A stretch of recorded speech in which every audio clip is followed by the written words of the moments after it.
Hello friends, welcome to இயற்கையின் அற்புதங்கள் மற்றும் அதிசயங்கள் சேனல். என் பேர் மஞ்சுளா. நான் இப்போ புதுசாக இந்த சேனலை ஆரம்பிச்சிருக்கேன். அதுக்கு காரணம், நாம் நம்முடைய இக்கோசிஸ்டமில் நம்ம சுற்றி இருக்கிற பிளான்ட்ஸ், அனிமல்ஸ், ரெப்டைல்ஸ், பேர்ட்ஸ், அப்புறம் ஃபிஷ் அண்ட் இந்த மாதிரி நம்ம சுற்றி இருக்கிற உயிரினங்களை பற்றி தெரிஞ்சுக்கிறதுக்காக தான். பட் நீங்கள் நினைக்கலாம், இதில் தெரிஞ்சுக்க என்ன இருக்குது, ஆல்ரெடி நமக்கு தெரியுமே அப்படின்னு. பட் என்னோட மோட்டிவ், நம்ம சுற்றி இருக்கிற உயிரினங்களை பற்றி நம்ம எல்லாருக்குமே ஓரளவு நல்லாவே தெரியும்.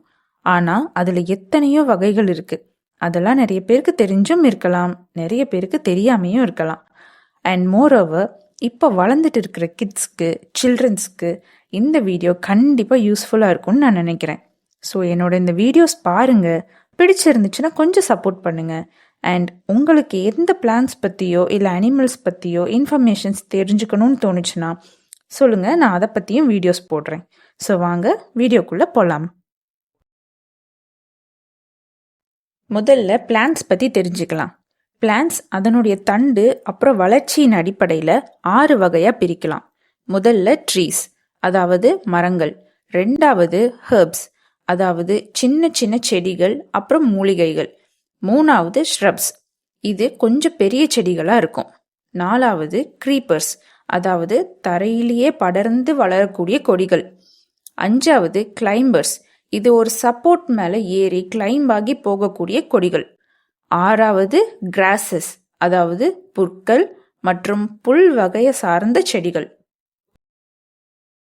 அடுத்தது பிளான்ட்ஸ்னுடைய ஆயுட்காலம், அதாவது லைஃப் ஸ்பேன் பற்றி பார்க்கலாம். முதல்ல ஆனுவல் பிளான்ட்ஸ், இந்த வகையான தாவரங்கள் 1 வருஷம் மட்டும்தான் வாழும். ரெண்டாவது பைனியல் பிளான்ட்ஸ், இந்த வகையான தாவரங்கள் 2 வருஷம் வரைக்கும் வாழும். மூணாவது பெரினியல் பிளான்ட்ஸ், அதாவது 3 வருஷம் 4 வருஷம் இல்லை நிறைய வருடங்கள் வாழக்கூடிய பிளான்ட்ஸை நம்ம பெரினியல் பிளான்ட்ஸ்ன்னு சொல்லுவோம். முதல்ல மரங்கள், அதாவது ட்ரீஸ். மரம்னா நமக்கு தெரியும், நல்ல உயரமான தடிமனான ஸ்டெம் இருக்கும். அந்த ஸ்டெம்மிலிருந்து நீளமான பிரான்ச்சஸ், அதாவது கிளைகள் இருக்கும். அந்த கிளைகளில் இருந்து தான் இலைகள் வளரும். அதுக்கப்புறம் தான் நமக்கு பூக்களும் பழங்களும் கிடைக்கும். உதாரணமாக சொல்லணும்னா வேப்ப மரம், தென்னை மரம், ஆலமரம், அரச மரம், இப்படி நிறைய மரங்கள் நமக்கே தெரியும். அடுத்தது ஹெர்ப்ஸ், அதாவது சின்ன சின்ன செடிகள் மற்றும் மூலிகைகள். இந்த வகையான செடிகள் ரொம்ப மென்மையாக மிருதுவாக இருக்கும். இதனுடைய தண்டு ஈஸியாக நம்ம உடச்சிடலாம், அந்த அளவுக்கு ரொம்ப சாஃப்டாக இருக்கும். அண்ட் இதனுடைய வேரமைப்பு பார்த்திங்கன்னா ரொம்ப ஈஸியாக வேரோட பிடுங்கக்கூடியதாகவும் இருக்குது. இது மற்ற ஷ்ரப்ஸை விட ரொம்ப குட்டியாக இருக்கும், ரொம்ப உயரமாலாம் வளராது, சின்ன செடிகளாக தான் இருக்கும். உதாரணத்துக்கு சொல்லணும்னா புதினா, துளசி, கற்பூரவள்ளி, இந்த மாதிரி சொல்லிட்டே போகலாம். அடுத்தது ஷ்ரப்ஸ். ஷ்ரப்ஸ் கொஞ்சம் பெரிய செடிகள். இது ஹெர்ப்ஸை விட கொஞ்சம் பெருசாகவே வளரக்கூடிய செடிகள் தான். இதனுடைய தண்டு பார்த்திங்கன்னா கொஞ்சம் மரத்தன்மை வாய்ந்ததாக இருக்கும், அதாவது உட்டி பிளான்ட்ஸ். நீங்கள் மரங்கள் அளவுக்கு மரத்தன்மை இருக்குமான்னு கேட்டால் இல்லை, கொஞ்சமாக மரத்தன்மை இருக்கும். அதே போல் இந்த ஷ்ரப்ஸுக்கு நிறைய கிளைகளும் இருக்கும். அந்த கிளைகள்ல இருந்து தான் இலைகள், பூக்கள், பழங்கள் எல்லாம் வரும். நீங்கள் மரங்கள் அளவுக்கு ஷ்ரப்ஸ் பெருசாக வளருமான்னு கேட்டால் இல்லை, அதாவது ஒரு 6லிருந்து 8 அடி வரைக்கும் ஷ்ரப்ஸ் வளரும். மரங்களை விட கொஞ்சம் உயரம் கம்மியாக தான் இருக்கும். ஷ்ரப்ஸ்க்கு ஒரு நல்ல எக்ஸாம்பிள் சொல்லணும் அப்படின்னா நம்ம பூச்செடிகளை சொல்லலாம். அதாவது செம்பருத்தி பூச்செடி, இட்லி பூச்செடி, பவளமல்லி செடி, ரோஸ் செடி, மல்லிகைப்பூ செடி, இந்த மாதிரி நிறைய செடிகள் ஷ்ரப்ஸ் வகையை சார்ந்ததாக தான் இருக்கும். பொதுவாக ஷ்ரப்ஸ் செடி வகைகள் ஹெர்ப்ஸை விட நல்லா பெருசாக உயரமாகவே வளரும். இதனுடைய வேரமைப்பு பார்த்தோம்னா ஹெர்ப்ஸ் மாதிரி ஈஸியாலாம் பிடுங்க முடியாது. ஹெர்ப்ஸ் மிருதுவான வேரமைப்பை கொண்டது, ஆனால் ஷ்ரப்ஸ் கொஞ்சம் வலிமையான வேரமைப்பை கொண்டது. அதனால் மண்ணிலிருந்து ஷ்ரப்ஸ் செடி வகைகளை பிடுங்கிறது ரொம்ப கஷ்டம். அடுத்து நம்ம பார்க்க போகிறது கொடி வகைகள். இதில் 2 வகை இருக்குது. முதல்ல கிளைம்பர்ஸ், அடுத்தது க்ரீப்பர்ஸ். கிளைம்பர்ஸ் அப்படின்னா மென்மையான தண்டுகள் கொண்ட பலவீனமான தாவரங்கள். இந்த கிளைம்பர்ஸ் வளரணும் அப்படின்னா ஏதாவது ஒரு சின்ன சப்போர்ட் இருக்கணும், அதாவது ஒரு ஆதரவு இருக்கணும்.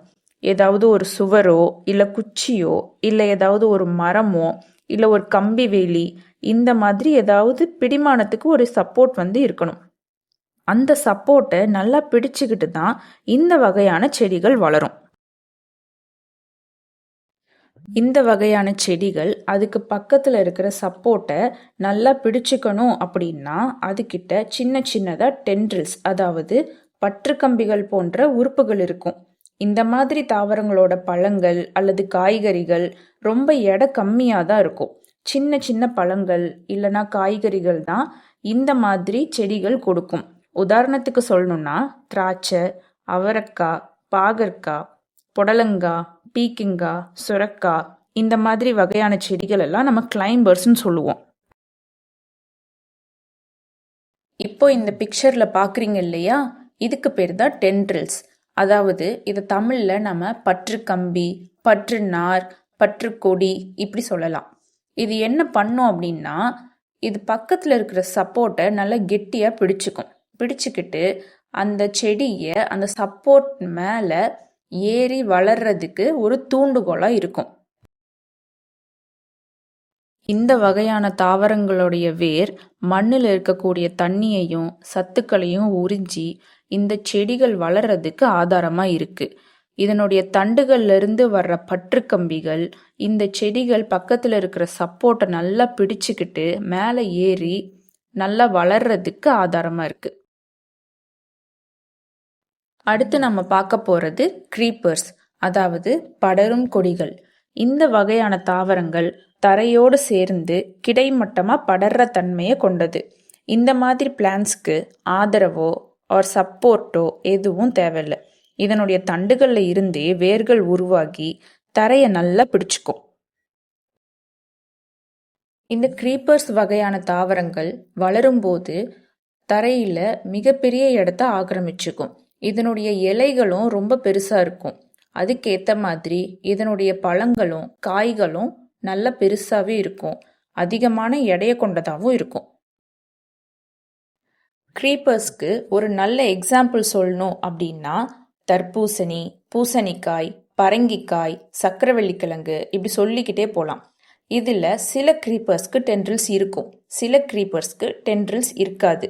உதாரணத்துக்கு பரங்கிக்காய்க்கு டென்ட்ரில்ஸ் இருக்கும், அதே போல் ஒரு சில க்ரீப்பர்ஸ்க்கு டென்ட்ரில்ஸ் இருக்காது. இப்போ க்ரீப்பர்ஸ்னுடைய வேரமைப்பை பற்றி பார்க்கலாம். பொதுவாக இந்த வகையான செடிகள் அதனுடைய பிரைமரி ரூட், அதாவது முதன்மையான வேர்களிலிருந்து வளர்ந்தாலும் இந்த செடி வளர வளர அதனுடைய தண்டில் இருக்கக்கூடிய கணுக்கள்ல இருந்து சில வேர்கள் உருவாகும். இந்த வகையான வேரை நம்ம வேற்று வேர், அதாவது அட்வென்டிஷியஸ் ரூட்ஸ் அப்படின்னு நம்ம சொல்லுவோம்.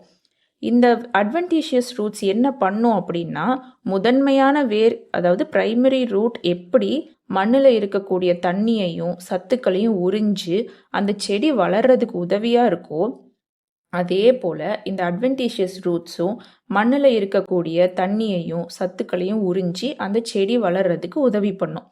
இதனால தான் க்ரீப்பர்ஸ் மிகப்பெரிய இடத்த தரையில் ஆக்கிரமிக்குது. இதுக்கு உதாரணம் சொல்லணும் அப்படின்னா நம்ம பூசணிக்காய் செடியை சொல்லலாம். நீங்கள் பூசணிக்காய் செடியை பார்த்தீங்க அப்படின்னா ஒரு இடத்துல மட்டும் வேர் இருக்காது, நிறைய இடத்துல அந்த கொடி எங்கெங்கெல்லாம் படர்ந்திருக்கோ நிறைய இடங்கள்ல வேர் இருக்கும். இதோட முதன்மையான வேர் என்னவோ ஒன்று தான், ஆனால் மற்ற இடங்கள்ல இருக்கக்கூடிய எல்லா வேர்களும் அட்வென்டிஷியஸ் ரூட்ஸ் அப்படின்னு நம்ம சொல்லுவோம். அடுத்ததான் நம்ம பார்க்க போகிறது கிராசஸ், அதாவது புல் வகைகள். புல் வகைகளை சாதாரணமாக நம்ம புல் தானே அப்படின்னு நினைப்போம். ஆனால் புல் வகைகள்லையும் நிறைய இனங்கள் இருக்குது. அதை இப்போ தெரிஞ்சுக்கலாம். புல் வகைகளை அதனுடைய இலைகளின் அமைப்பு, வேர் அமைப்பு, அப்புறம் வளரும் முறை, இந்த 3 கேட்டகரிஸை வச்சு அடையாளம் காணலாம்.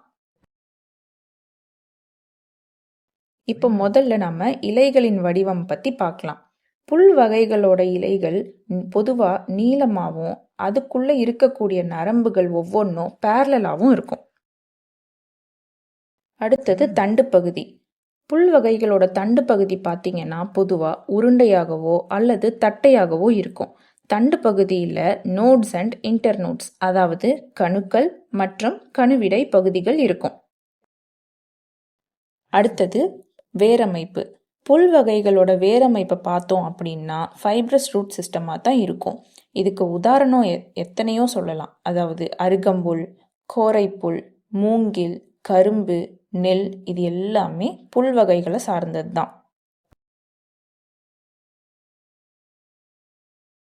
ஸோ பிளான்ட்டோட பேசிக்கான கிளாசிஃபிகேஷன்ஸ் பற்றி இன்றைக்கி பார்த்தோம். இனி வரக்கூடிய வீடியோஸில் ஒவ்வொரு பிளான்ட்டை பற்றியும் நம்ம விரிவாக பார்க்கலாம். இந்த வீடியோ உங்களுக்கு பிடிச்சிருந்துச்சுன்னா, யூஸ்ஃபுல்லாக இருந்துச்சுன்னு நீங்கள் நினச்சிங்கன்னா லைக் பண்ணுங்கள், உங்கள் ஃப்ரெண்ட்ஸ்க்கு ஷேர் பண்ணுங்கள். இயற்கையின் அற்புதங்கள் மற்றும் அதிசயங்கள் சேனலை சப்ஸ்கிரைப் பண்ணுங்கள். So until then, bye from Manjula. Take care.